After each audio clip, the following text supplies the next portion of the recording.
Hey guys, I wanted to continue with my video yesterday. If you didn't see, where I was talking about selling my collection, I just wanted to let people know, guys, I'm selling everything. I'm selling not just my shoes, but I'm gonna sell my shirts, my pants, even my damn boxers, my socks, my hats. I'm joining a nudist colony. I'm leaving my family, and I'm gone for good. Yo, I had to do a video about people in the comments yesterday when I did my video talking about selling some of my collection. I clearly say I'm selling some of my collection, and people are just like, they're not, I don't even think they're listening to the whole video. Like, I'm talking clearly that I am not selling all of my collection. I just feel like I own way too many shoes because it's ridiculous. I own over 500 pairs of sneakers, and I feel like that's too many damn shoes. Like, I don't need that many sneakers anymore. Like, maybe before I really was into owning so many, but I'm still into sneakers, guys. Some people were so disappointed and almost like sad. And I don't want people that have been watching my show to be sad because they're not understanding everything. Maybe they didn't really listen to everything clearly. Guys, I am still gonna be rocking with sneakers. I'm just slimming down my collection. There's shoes that are just sitting in my crib that I'm never wearing, and I just want to get rid of them. People are hitting me up asking me how much I'm selling my Red Octobers for, and you know, all types of grails of mine. Like, I'm not selling those. I'm selling the sneakers that I do not wear. Like, all of these like Nikes and Reeboks and Adidas that I barely ever wear, if not ever wear. I own so many pairs of damn Reeboks I've never worn. Kamikaze 2s, like pumps, you know, that I was always planning on wearing, but I just never wore. So many pairs of Adidas shell toes, like those kind of sneakers I'm getting rid of. Some of my Sauconys, I own so many pairs of Sauconys, I'm never gonna wear them all. I am not stopping copping shoes. I just got a package in the mail yesterday. Guys, no worries, alright? I'm rocking non-stop, and until you guys stop watching, I'll still be rocking, but just not on YouTube. Like, I am not stopping. I am still putting out content, okay? Don't worry. For everyone that's disappointed, I think some people got it confused because they're hearing about Hess Kicks and others that are selling their complete collection. I'm not selling my complete collection. No dissing those guys. I support anyone that I know that I fuck with. I support them. Whatever decision they want to do, I support it. But with me, I'm not selling my entire collection. I'm just slimming down my collection. So please, re-listen to that video. Re-listen to it, okay? You will clearly hear me say, I am not selling my entire collection. Matter of fact, I'm going to connect that video to this right here. So, right now, let's get right into that. This main topic is going to be how I've noticed in the past, I would say 2 weeks, I've noticed there's been a bunch of YouTubers that have been talking to their following and saying that they are selling their sneaker collection. And I just wanted to speak about my feelings on that, my thoughts on YouTubers wanting to sell their sneaker collection. Now, the first YouTuber I ever noticed that was on this tip was T. Blake. And this was, I think, last year or the year before. I don't have any like negative thoughts on that, you know. I mean, if you want to get rid of your sneakers, get rid of them, you know. I mean, at the end of the day, whatever makes you happy, that's what it's really about. If you feel like you don't need to have a lot of sneakers, then get rid of them. Sell them. Do what you got to do. I'm all for it. I noticed Fomer Simpson and Hess Kicks did videos this week, and I think last week Hess did a video saying he was going to sell his sneakers. And same thing with Fomer. You know, they kind of just were... The vibe I got from the video was they just... I think they felt a little materialistic, and they just were kind of like, you know, a little bit over with it all, you know? That they felt like it wasn't a necessity to own all these shoes. This is what I took from it. But my whole thoughts on those videos was whatever makes you happy, you know. I support it as someone that watches them, you know, and has met both of them. I've sat, I've ate with them, I've hung out with them, you know. I support what their decision is, you know. And I totally understand what they're saying at points where it's like feeling a little like materialistic. Like you look at all these sneakers and you're kind of like, do I really need all of these shoes? And that was what I was feeling when I did a video, I don't know, maybe like 6 months ago, give or take, where I was counting all my sneakers, because people always ask, yo, Delz, how many sneakers you own? 1,000? 2,000? Like, everyone thinks I own, like, thousands of sneakers. And I know that's not the case. Like, I know that I don't own that many. But, you know, sometimes I'll hang out and talk to my wife about, you know, how many sneakers are in this actual, like, sneaker room of mine. And my guess would always be, like, around 300. And she'd be like, you probably have double that, Marcus. It's my real name, Marcus. If you don't know, I'm pretty sure a lot of people know my real name, Marcus. But, you know, I was like, I don't know. I don't think I own that many. And then I ended up counting. It was over 500 pairs. And I have a video of me counting all of them. And you slowly see how I start acting as we get halfway through. Like, I almost felt embarrassed to have that many sneakers, because I just felt like it's just too many. Like, it's kind of ridiculous to own this many shoes. And by the end of the video, I was kind of like, I want to, like, sell half of my collection, at least half of it. But I never really, like, went through with it. And then, unfortunately, my dog had, like, this huge growth on his leg. And he has another one growing now on the upper part of his leg. And we found another one on his neck. And, you know, I announced that he has to have surgery. And I put a GoFundMe out there because I needed the money quick. I thought they were going to remove it quick. But the problem is that when I took him to the vet told me, we can't do the surgery right now. We have to work on his heart and make sure that we could get his heart stronger by giving him medicine and stuff, because he has a heart murmur, a bad one. So if he does the surgery, he'll probably die, but he needs the surgery.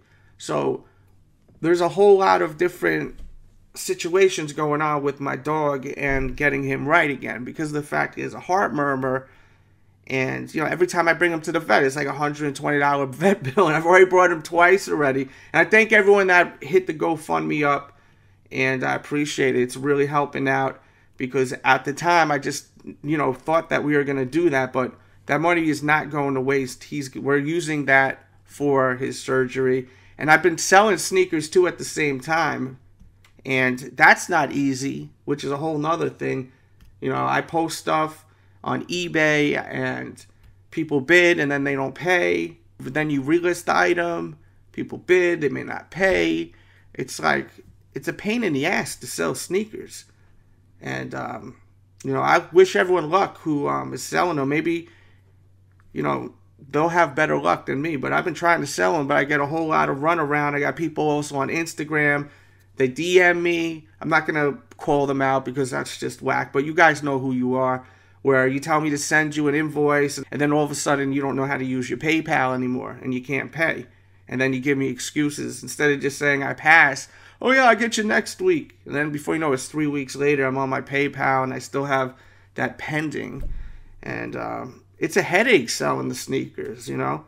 For people that, like, are, like, starting to get into kicks and all that, like, you know, just think about in the future and whatnot, you know? You may not want to have all these sneakers forever. And there are sneakers I do want forever. I definitely am not planning on selling all of my sneakers. And me laughing, that's not like me making fun of people that want to sell all their sneakers. As I said, I support those guys and whatever they do, you know. But with me, like, I can't sell all my sneakers. I love my sneakers too much. Like, I own so many pairs that, like, I'm so happy to have, and, like, I love them. And I definitely ain't going to get rid of them. But I have, like, at least 300 to 400 pairs of sneakers that I don't really need, you know. I really don't need. And I hope to get rid of them. Like, I definitely hope to get rid of them. But this is something that I've been planning on doing. And I think that, you know, what happened with my dog kind of just, like, jump-started me to, like, be focused again. Really got to get back to what I was thinking of doing, because, like, I have a whole room full of shoes. And, you know, I'm also not dissing people that have a full room full of shoes, like an entire room full of shoes, because I know people that do, and I love them. They're great people, and there's nothing wrong with it. I just feel like I personally have too many pairs. Like, that's just where my head's at. But I just wanted to reflect on how I feel about my state of where my collection is at, I guess we'll call it. Even though I never really considered myself a collector, just someone who loves sneakers and just would always buy them. If you have a whole bunch of something sitting in one area, it's a collection, you know. I'm curious to hear your opinions on what I'm speaking on. Like, what do you think about what I'm saying? Hit me up on my Twitter, which is at DJ Delz, or at THESNEAKERADDICT. Those are both my Twitters. I will respond to either or. That will be in the description box. So, you know, if you don't remember, like, to do it by the end of the podcast, you could just go, or while you're listening, you could literally just go. That's probably your best bet. While you're listening, just go in the description box and follow all of my social networks. You know, I post a lot of information too on restocks and all that good stuff.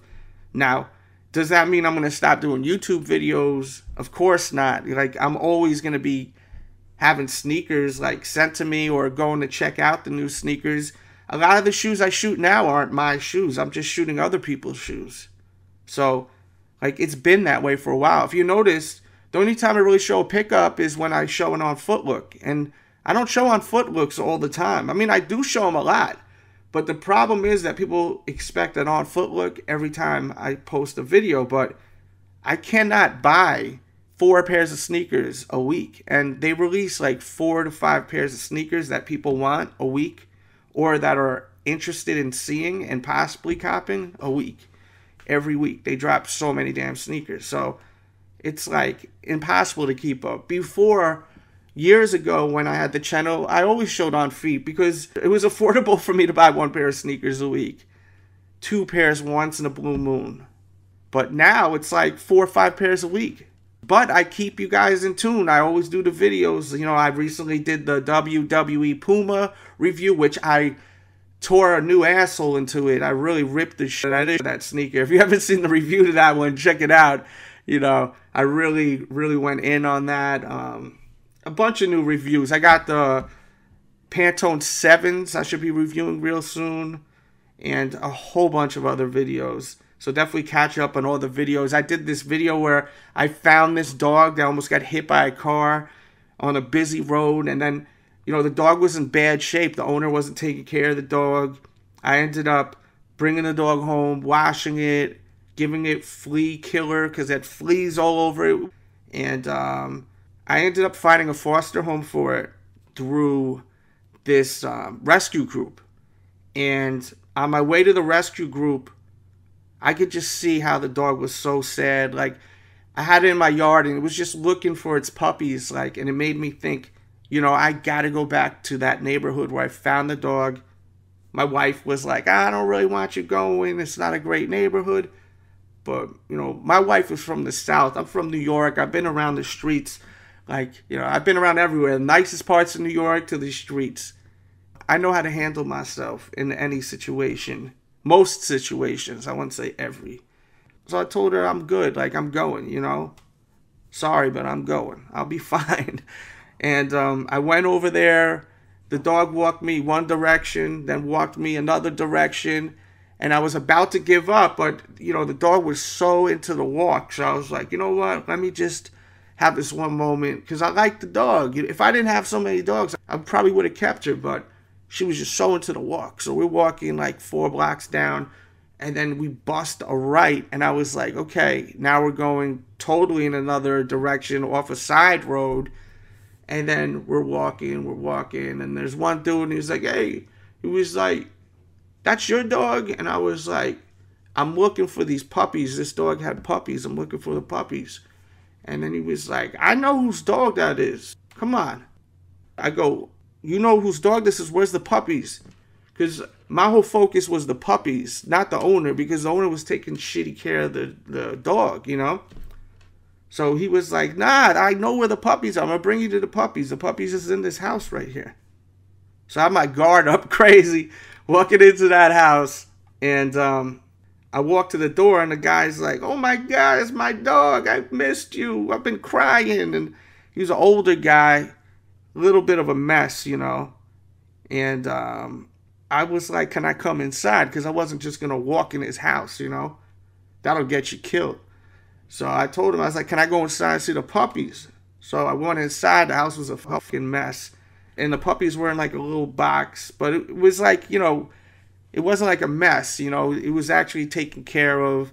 And what really threw me off was the father dog was there. And he was in good condition. Like, he wasn't a hot mess. And while I'm walking in there, the dog just ran right to the puppies and jumped right in the box and fed the puppies. And, you know, that just was like an amazing moment in my life, like, to see that, you know. And I have it all documented. Like, as much as I like filming sneakers, I love filming other stuff. And I have that all documented. It's up right now. And if you want to see the YouTube video, I'll put a link in the description box below. And it kind of bums me out because, like, you know, I like other stuff. And, like, I noticed that video didn't even hit 1,000 views yet. But if I show the new Jordan, it's going to get mad views. But this was such an amazing moment in my life to see this happen. And I was like, man, I can't believe I got this all documented. And I put this great video out and it hasn't even broke 1,000 views. And I think of all the subscribers I have and how they just didn't even care. I guess, you know, I don't know. I don't get it sometimes, man. But check out that video if you love animals, you like a good story. And right now I'm working with the people that was going to take in the dog. And we're working with this man who owns the puppy and the dog on helping him.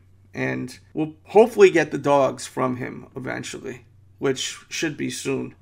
Because he knows he can't take care of them. He's got a bad leg. Nice guy. I just think that he needs a lot of help.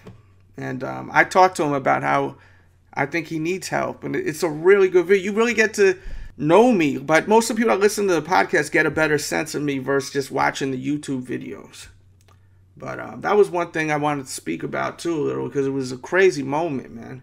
And it was a tough moment because I had to like figure out what I wanted to do in the situation. Like, do I leave her there with this guy or do I not? But the thing is, he had the puppies, and the puppies were going to die if they didn't get fed. The puppies weren't fed for like 2 days. And if you think about it, like 6 puppies dying because the mom got lost. Like, thank God we were able to get that dog back, you know. Next, I want to talk about WrestleMania. I thought WrestleMania was fantastic, but boring at times. The parts that were just so amazing was the Hardys coming back. I mean, I just went crazy. Like, I was like a little kid. I went nuts. I have it on the Instagram and I left it, even though it's a little embarrassing. I just am going nuts. If you want to see me go nuts, seeing the Hardys come back, go on my Instagram at RealDJDelz. But that crowd popped like crazy. I'm so happy to see them back, especially being back on TV. Let's hope, though, we get that Hardy broken gimmick back. You know, TNA Impact is like threatening to sue them and all types of crap like that, which is so stupid. So they're not able to really use that gimmick yet. But hopefully in the future we'll get that, because I really want that. And I really enjoyed the AJ Styles and Shane McMahon match. I thought it was fantastic. I'm glad that Shane lost. That was the right thing to do right there. It was the right thing to do. Shane is supposed to put over AJ Styles. AJ Styles is the biggest thing in WWE right now, besides the Hardys right now. But, man, AJ Styles, man, he's like the second coming of Shawn Michaels, in my opinion. an amazing, amazing talent. So many people were doubting him when he was coming in, and he proved everyone wrong. And I love that match. The Triple H and Seth Rollins match was okay. I thought Stephanie looked amazing, right? Stephanie, like on WrestleMania night, she's always all leathered up with the makeup. She always looks good, right? No disrespect to the man with 3 H's. The Bray Wyatt versus Randy Orton was a letdown. I thought it was stupid with the like imagery on the ring and Bray losing too. Like, I like Randy Orton, but does he really need the title again? Let these young guys come up and, you know, unbelievable. They just don't give this guy Bray Wyatt a break. Royal Rumble was kind of Mojo Rawley. Like, come on, man. Unbelievable. They should have had Sami Zayn win. Let's put over Sami Zayn a little bit. He had to work to get into the Royal Rumble. For what? To lose? They had all that going on before the Royal Rumble, before WrestleMania, for him to even get in there. So stupid sometimes with the writers. And then we had KO versus Jericho. I knew that KO was going to win. I knew Kevin Owens was going to win. Jericho is on his way out for a little bit. I'm pretty sure he's got some tour dates with his band Fozzy, so he's taking a little break. And then we got Goldberg versus Brock Lesnar. I'm pretty sure everyone knew that it was Goldberg's time to leave. He's a part-timer, and Brock's a part-timer, but it seems like Brock is going to hang out a little more, which is good. Brock should be on TV more. I mean, I don't understand why he isn't. Like, it's not like he's, like, doing UFC anymore. He should be on WWE a lot more. And that match was okay. I liked seeing, like, Goldberg get all them suplexes, and then all of a sudden Goldberg coming and hitting him with the spear, and then more suplexes and the spear. I thought it was entertaining. I liked the match. I wish it went for maybe 1 or 2 more minutes longer, but it's better than like 50 seconds. I think that's all to talk about. I can't think of anything else off the top, but the biggest moment for me was the Hardys coming back. Huge fan. And next we're going to talk about the Walking Dead finale. I thought it was fantastic. I could not believe those scavengers. They turned on Rick and them. I was not seeing that, man. It was a crazy episode. What made me sick was Eugene, man. When he was like, I am Negan. I wanted to just punch him through the screen. That just pissed me off. And I loved how Sasha went out. I thought it was so cool. Like, the flashbacks while she's in the casket and she's listening to the music. And it was really eerie, but also, like, I can't explain it. It had this vibe to it. And I really was like, wow, this is going to be crazy. Like, what's about to happen? And then when she popped that pill, I was like, holy shit. That casket's going to open and she's going to rip right into Negan. But that didn't happen. Didn't rip into Negan, ripped into someone else. But it saved the day. And then right when Carl was about to get his head smashed, he was saved by the tiger. It was a really great episode. I just hate that that was the finale and we got to wait till like October. That sucks, having to wait till October. And I'm thinking about watching Fear of the Walking Dead, but I haven't heard anything great about it. If you guys really love Fear of the Walking Dead, hit me up on my Twitter and just let me know why I should watch it. Or if you're checking this out on YouTube, because I think I'm going to post this one on YouTube. I definitely will. And I'm going to post this on the Sneaker Addict too, because I like what I was talking about in the beginning. So if you're listening to this right now on youtube.com/The Sneaker Addict, please make sure to hit that thumbs up button so I know that it's worth me posting it on this channel and not on iTunes only and SoundCloud and over on youtube.com/The Delz Show. I am going to end this episode here for the YouTube channel, The Sneaker Addict. And the full version with the Q&A will be over on The Delz Show on YouTube. So if you're listening on The Sneaker Addict, head on over to The Delz Show, because we got a lot of great Q&A from a lot of my viewers and supporters out there. Also, I have a t-shirt that I just released on ProWrestlingTees.com. It's wrestling sneaker inspired. It's an official Sneaker Addict t-shirt. This spot is the same spot that sells all the big independent wrestlers, from CM Punk, who was with WWE, to like, who else? Everyone you could think of. The Bullet Club, Young Bucks. So if you follow pro wrestling besides WWE, you already know about ProWrestlingTees.com. Just go over there, search DJ Delz. You'll see my store up over there. Definitely support the channel. Go pick up a t-shirt. Represent that Sneaker Addict wave. You're going to love the tee. Link in the bio. Also, to make life easy for you, great quality t-shirts. I mean, really, really nice quality tees. So definitely check it out. And shout out to everyone that's listening to this on the Sneaker Addict. But right now, head over to the Delz Show. Now, if you're still listening, you are at the Delz Show.